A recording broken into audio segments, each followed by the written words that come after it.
Доброе время суток, дорогие подписчики и гости моего канала.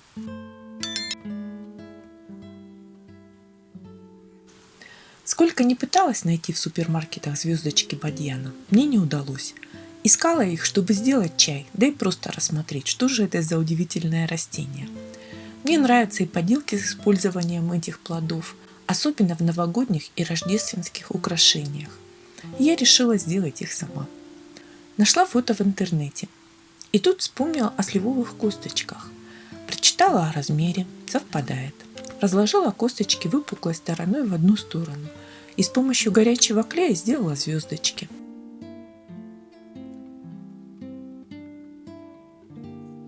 С обратной стороны закрепила клеем посильнее. В серединку приклеила плодоножку от мандаринки и покрасила. Можно взять плодоножку с небольшим кусочком кожуры.